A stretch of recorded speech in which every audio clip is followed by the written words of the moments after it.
Welcome to the Daily Bridge. During Jesus' earthly ministry, he was asked many questions, some to trap him and others were asked with genuine intentions. Remarkably, even Jesus had unanswered questions.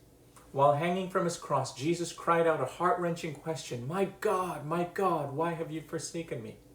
Unlike at Jesus' baptism or at the Mount of Transfiguration, where his Father's voice resonated from heaven, declaring Jesus as his son, at the cross there was only silence and darkness, and Jesus was left with this unanswered question. All during Jesus' earthly ministry, he knew what it meant to be forsaken by family and friends and people he helped, his nation, and even at the cross by his disciples. Now it seems that God turns from him. It's a mystery. The cross embodied a supreme moment of isolation and public humiliation. The ultimate isolation was at the cross when Jesus was separated from his Father. His cry, my God, why have you forsaken me?" was probably the loneliest in his earthly life.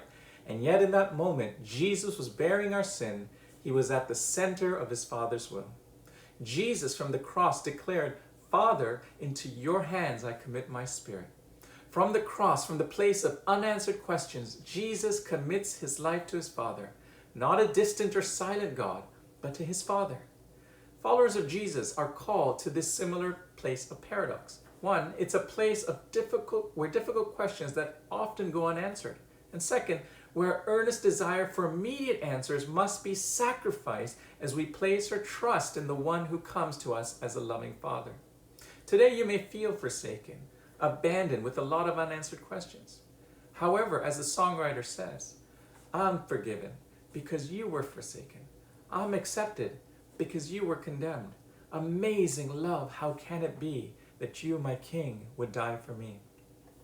Sometimes God doesn't answer us. His silence is not a sign of his abandonment, but that he's actually with you and I in the center of his will. This cry from the cross is symbolic of all of us. For those abandoned by a spouse or a parent or a loved one.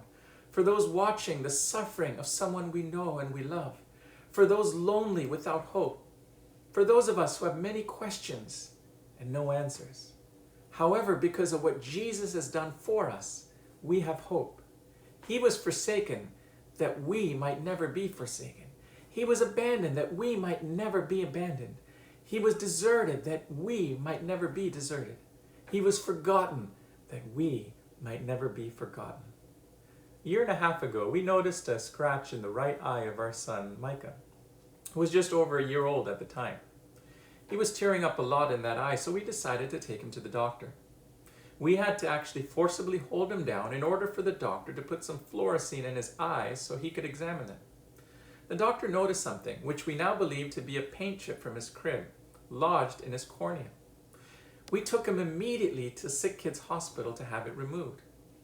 To prepare for the procedure, they had to put 4 sets of eye drops and give him medication to put him to sleep. For each set, he had to be held down and he was crying profusely. I began to imagine what my son was thinking, possibly wondering where his daddy was, why his daddy was not stopping the pain, the trauma, or even stopping these strangers from doing something to his eyes. What is happening? Why is this happening?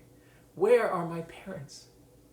What he didn't realize was that it was actually his own daddy that was holding him down. At times we may not know what is happening to us and why it is happening and where is God. It may even seem that God has abandoned us or is absent. It's awful, painful, and tearful. What may seem worse is that even after some careful examination of the situation, we may realize that it was actually God's hand that was involved in that painful situation for our further good. Micah didn't realize that it was his daddy holding him down so that he could get the drops to allow him to have that foreign body removed from his eyes so his eyes wouldn't experience long-term damage. Like Micah, we at times can feel forsaken. We must surrender and trust that God is with us and is looking out for our greater good. The moment of pain, discomfort, and disorientation was to remove something that would have caused a permanent damage. Now, when Micah woke up from his sedation, do you know what his first action was? Was it anger? Was it a refusal to come to his parents? No. As soon as he woke up from sedation, he immediately embraced us, his parents. And so it should be with us too, to our Heavenly Father. Embrace him regardless of your situation. He's here for you. Never let the feeling of being forsaken overcome the knowledge and promise that God is with you and promises us to never leave you. So I hope you have a wonderful day, living with the confidence that nothing can separate you from the love, presence, and promise of God.